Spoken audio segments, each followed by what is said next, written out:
Baik teman-teman, jadi karena di sini aku adalah bagian overall, aku akan menjelaskan mengenai teknologi karet. Next, tolong.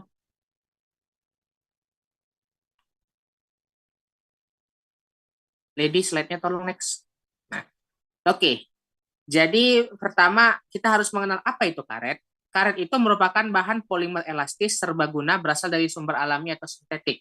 Polimer ini bisa kita bilang seperti molekul raksasa. Kalau mungkin seperti CH2O, itu kan yang kecil-kecil. Nah, ini anggapannya suatu molekul, kita anggap misalnya CO2, tapi dia berantai-rantai dan seterusnya panjang, itulah polimer.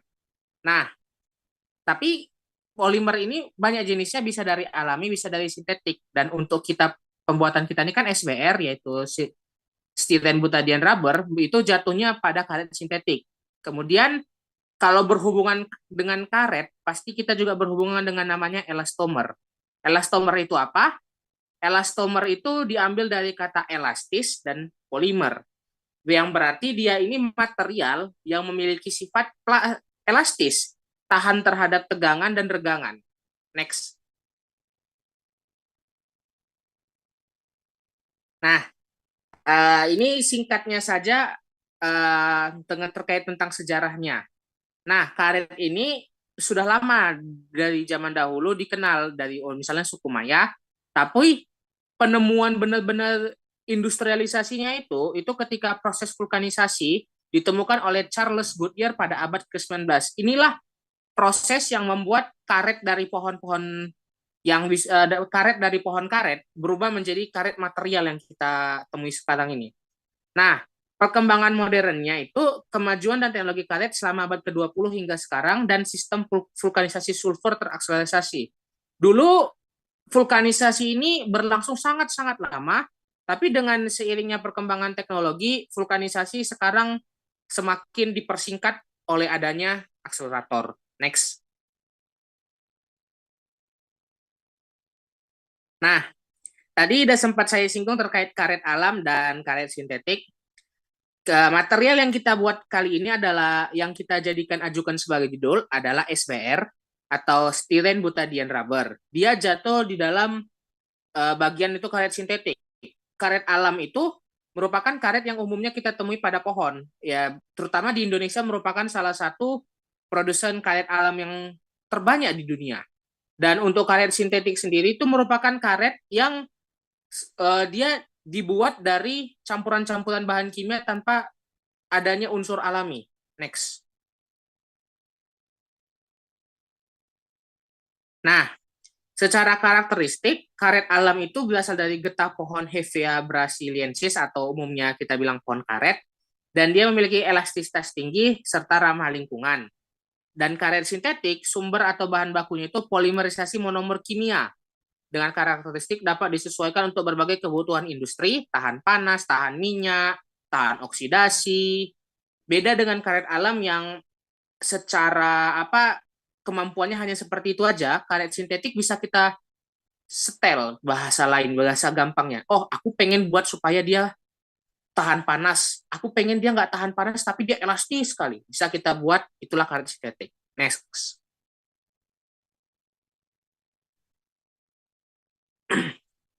Nah, untuk proses produksinya sendiri, kalau untuk karet alam itu, dia mulai dari pengambilan karetnya, penyadapan getah, kemudian pengolahan lateksnya, yang lateksnya itu bakalan dikoagulasi dan ditekan, dibersihkan, kemudian dia akan dipres untuk menjadi lembaran-lembaran karet yang kemudian akan dijual.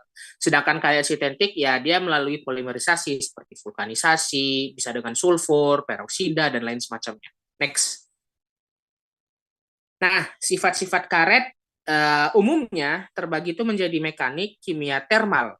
Termal ini sifat yang tidak terlalu banyak, tidak unggul dimiliki oleh karet alam, tapi unggul yang oleh yang kita miliki, yaitu SBR. SBR itu memiliki, sebelumnya Lady balik, yang termal dulu. Termalnya ini unggul ke SBR, dan kimia dan mekanik ini kita jatuhnya ke seperti saya bilang tadi, elastisitasnya, tahan terhadap tegangan, regangan, dan sebagainya macamnya. Next. Nah, Kayak tadi aku bilang, sifat mekanik itu ada terbagi jadi elastis, kuat tarik, dan kekerasan. Keunggulan karet SBR tersendiri adalah, keunggulan karet secara umumnya sendiri itu adalah tidak ada yang namanya karet antara produksi A dengan produksi B itu sama. Setiap sifatnya, elastisitasnya, kuat tariknya, kekerasannya bisa disetel atau bisa diubah-ubah sesuka hati oleh sesuai dengan konsumen oleh produsen dengan cara menambahkan bahan aditif dan filler lainnya. Next. Nah, sifat kimianya untuk karet sendiri itu adalah tahan minyak, tahan bahan kimia seperti sarung tangan yang kita pakai buat di lab, terus dia tahan cuaca, kayak ban lah di hujan, basah segala macam, dia tetap tahan. Next. Nah, untuk sifat thermalnya ya paling simple, stabilitas suhu. Next. Oke, untuk proses manufaktur karet sendiri itu dia terbagi menjadi tiga secara garis besar. Pencampuran yaitu menambahkan karet, karet sintetis yang kita inginkan, bahan-bahan kimia dengan akseleratornya, dengan zat vulkanisasinya, dengan koaktivatornya, dengan antioksidannya, dan filler yang kita inginkan untuk mendapatkan ketahanan yang kita inginkan, yang kemudian akan dipembentukan bisa dengan cara dimiling, diberi mil, dan kemudian akan akhirnya divulkanisasi untuk tercampur dan terikat secara kuat. Next. Nah, kita akan masuk ke kegunaan teknologi karet. Itu aplikasinya dalam industri. Dia di industri otomotif itu dia pembuatan ban, selang, gasket, dan komponen lainnya. Untuk produksi konsumen dia sepatu, sol-sol sepatu yang kita pakai, alat rumah tangga, alat kesehatan kayak yang tadi saya bilang sarung tangan latex. Kemudian konstruksi dan infrastruktur dia bahan kedap air, isolasi, bantalan jembatan. Next. Nah, sekarang sih untuk yang kita pakai SBR ini masih menjadi karet yang tergantungnya kita bilang umum, dan kalau dibilang untuk ramah lingkungan masih terhitung ramah lingkungan dikarenakan produksinya sendiri tidak banyak memberikan eh, zat-zat pengotor dan tidak banyak memberikan polusi ke udara dan serta lingkungan, sehingga dia termasuk menjadi salah satu karet ya yang ramah lingkungan dan dengan kinerja yang tinggi. Next. Nah, untuk ini hanya sedikit singkatnya saja, yaitu kurang lebih industri karet ini berkontribusi terhadap ekspor kita. Indonesia sendiri salah satu, seperti saya bilang tadi, produsen karet terbesar di dunia, dan juga dia itu memberikan lapangan pekerjaan. Dan untuk lingkungan, tantangannya saya deforestasi dan polusi pada saat kita pengambilan karet dan penanaman pohon kebun karet tersebut, serta upaya keberlanjutannya yang terbatas. Kurang lebih sekian untuk overall dan aplikasinya. Terima kasih. Baik, sekarang kita lanjut ke sifat fisik dan sifat kimia bahan baku untuk produk SBR. Di mana sifat-sifat fisik stirenanya itu ada rumus molekulnya C8H8, berwujud cair, tidak berwarna, berbau khas aromatik, berat molekul 104 gram per mol, densitas 0,8998 gram per mili, titik didih 145 derajat Celcius, viskositas 0,6719, tekanan kritis 38,4 bar, temperatur kritis 362,1 derajat Celcius, volume kritisnya 3,37 mili per liter, dan flash point-nya 31,1 derajat Celcius. Sementara sifat-sifat kimia stirena, yang pertama ada reaktif terhadap polimerisasi, di mana dia mudah mengalami reaksi polimerisasi adisi, membentuk polistirena, terutama di bawah pengaruh panas, cahaya, dan inisiator radikal bebas. Yang kedua, reaksi substitusi elektrofilik aromatik, di mana cincin benzen pada stirena dapat mengalami reaksi substitusi elektrofilik. seperti nitrasi, sulfonasi, dan halogenisasi. Yang ketiga, reaksi dengan halogen.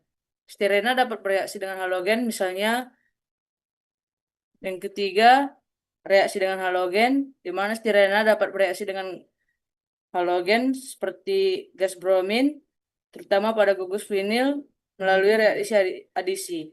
Yang keempat ada oksidasi, di mana gugus vinil pada stirena dapat dioksidasi menjadi benzaldehida atau asam benzoat. Yang kelima, degradasi oleh radikal bebas, di mana stirena rentan terhadap degradasi melalui reaksi radikal bebas, terutama saat terpapar cahaya atau udara dalam waktu lama.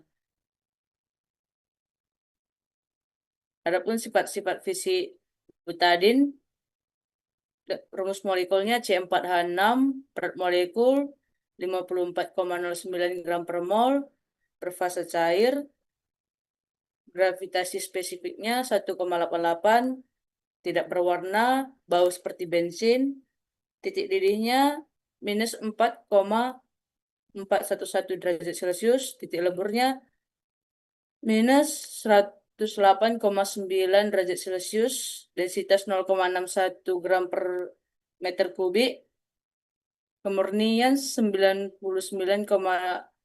berat, larut dalam air, eter, dan etanol. Adapun sifat-sifat kimia butadin, yang pertama, reaksi polimerisasi.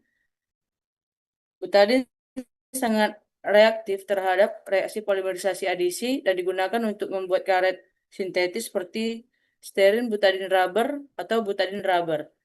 Yang kedua, reaksi Diels-Alder bertindak sebagai diena dalam reaksi Diels-Alder dengan dienofil menghasilkan senyawa siklik.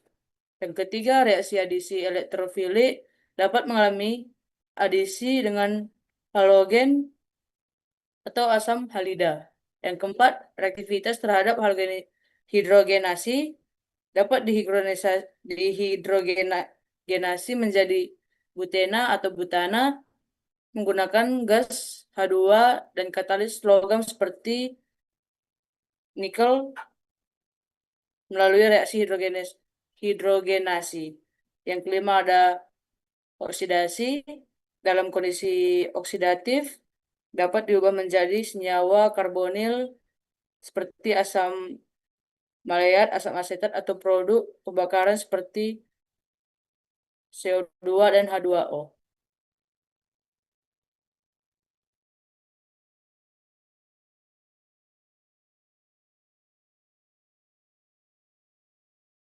Terus Cinta next yang ini. SBR jelaskan aja, Lab, sifatnya. Cinda Kalau nanti SBR ini. proses, ya sih, Cinda Oh, proses sama apanya. oke. Adapun sifat fisik dan sifat kimia dari produk stearin butadin rubber adalah sifat fisiknya bersifat padat, warna putih hingga krem, tidak berbau, berat molekul bervariasi bergantung panjang rantai polimer, gravitasi spesifik 0,94 sampai 0,98 pada 20 derajat Celcius atau 4 derajat Celcius. Kelarutan dalam air tidak larut, tetapi larut dalam pelarut organik seperti toluena dan benzen. Softening point-nya 50 sampai 70 derajat Celcius, titik leleh tidak memiliki titik leleh yang pasti atau termoplastik elastomer. Densitas 0,94 sampai 0,98 gram per sentimeter kubik pada 20 derajat Celcius. Adapun sifat kimia SBR bersifat stabil terhadap asam dan basa encer, namun dapat mengalami degradasi dalam lingkungan yang sangat asam atau sangat basah pada suhu tinggi. Yang kedua, reaksi dengan ozon. SBR mudah teroksidasi oleh ozon yang menyebabkan retakan mikro pada permukaan karet atau ozone cracking jika tidak dilindungi dengan antioksidan. Yang ketiga, reaksi dengan oksigen. Paparan jangka panjang terhadap oksigen dan sinar UV dapat menyebabkan degradasi rantai polimer dan hilangnya sifat elastisitas.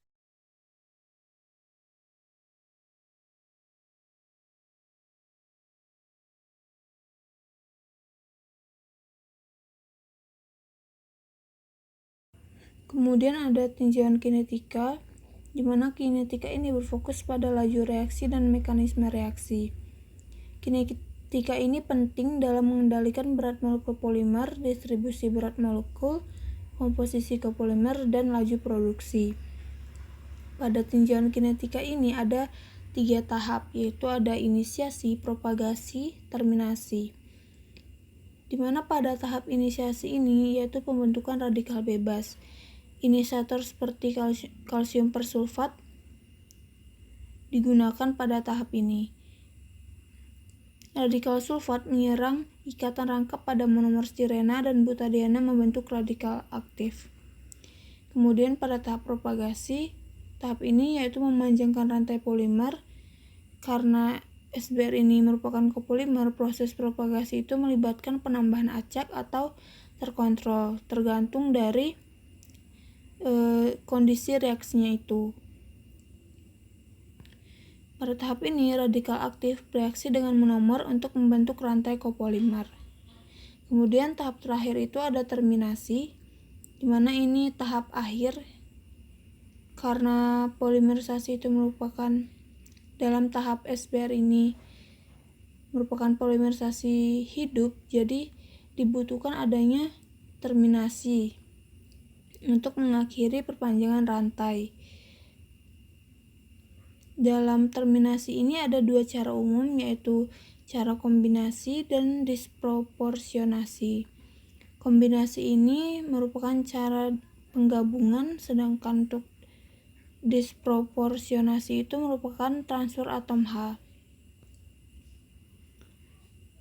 Kemudian yang terakhir adanya produk, yaitu polimer elastomer SBR itu terbentuk. Nah, pada terminasi ini agen penghentinya itu seperti alkohol, air, atau agen fungsionalisasi seperti silan atau timah. Mungkin itu saja untuk proses pembuatan SBR dan tinjauan kinetika serta termodinamikanya. Kemudian saya akan menjelaskan mengenai tinjauan termodinamika dan kinetika dalam pembuatan SBR. Dalam pembuatan SBR ini tentu ada tinjauan termodinamika dan kinetika. Hal ini perlu dilakukan karena dalam pembuatan SBR digunakan untuk memahami dan mengontrol proses polimerisasinya serta memastikan efisiensi dan efektivitas dalam pembuatan SBR-nya. Yang pertama yaitu tinjauan termodinamika, di mana pada tinjauan termodinamika ini berfokus dengan kelayakan reaksi, terjadinya spontan atau tidak, dan posisi kesetimbangan itu sejauh mana reaksinya berlangsung. Nah, dalam tinjauan termodinamika ini yang dievaluasi itu yaitu perubahan energi bebas Gibbs. Di mana perubahan energi bebas Gibbs ini untuk polimerisasi harus bernilai negatif agar reaksinya berjalan dengan spontan. Kemudian untuk entalpi, karena polimerisasi ini merupakan reaksi eksotermis, sehingga entalpi ini umumnya negatif. Untuk entropi juga umumnya negatif karena adanya pembentukan dari monomer kecil menjadi molekul besar, sehingga molekulnya itu semakin teratur sehingga menurunkan entropinya. Kemudian dalam pembuatan SBR ini suhunya penting untuk dijaga karena menentukan apakah reaksinya ini berjalan dengan baik, spontan atau tidak. Seperti yang sudah dijelaskan sebelumnya, dalam pembuatan SBR itu ada dua jenis suhu, yaitu cold SBR pada sekitar 5 derajat Celcius dan hot SBR sekitar 50 sampai 60 derajat Celcius. Kemudian umumnya nilai-nilai entalpi, entropi, dan energi Gibbs itu bernilai untuk entalpi itu sekitar negatif 80 sampai negatif 100 kJ per mol. Untuk entropi itu nilainya negatif 100 sampai negatif 150 Joule per mol Kelvin. Kemudian untuk perubahan energi bebas Gibbs pada suhu 300 Kelvin itu sekitar negatif 40 sampai negatif 60 kJ per mol. Kemudian laju reaksinya itu sekitar 0,001 mol per liter second. Suhu operasinya 5 derajat sampai 60 derajat Celcius dan waktu polimerisasinya itu sekitar 15 sampai 60 menit. Baik, di sini saya akan menjelaskan mengenai proses pembuatan SBR. Di dalam pembuatan SBR ini atau styrena butadiene rubber itu ada 6 tahap. Pertama yaitu persiapan bahan baku, polimerisasi, pengambilan kembali monomer, penyimpanan dan pencampuran lateks, penyelesaian dan distribusi. Tahap pertama yaitu persiapan bahan baku, di mana pada tahap ini semua bahan baku yang digunakan dalam pembuatan SBR ini seperti monomer styrena dan butadiene, inisiator, surfaktan, dan pengatur rantai atau bahan short-up itu dipersiapkan sebelum memasuki tahap selanjutnya. Kemudian tahap polimerisasi, di mana pada tahap ini bahan baku monomer styrena dan butadiene, senyawa kimia dan katalis dialirkan masing-masing ke tangki pengaduk. Kedua bahan bakunya itu styrena dan butadiene itu dialirkan terpisah dari katalis dan bahan short-up-nya. Ketika sudah bertemu satu aliran, baru didinginkan di dalam pre-cooler atau pendingin sebelum masuk ke reaktor. Nah, polimerisasi ini terjadi ketika inisiator atau aktivatornya itu masuk. Kemudian di dalam pembuatan SBR ini ada dua jenis polimerisasi, yaitu polimerisasi emulsi dan polimerisasi larutan. Polimerisasi emulsi itu paling umum digunakan, di mana monomer styrena dan butadiene itu didispersikan dalam air dengan agen pengemulsi.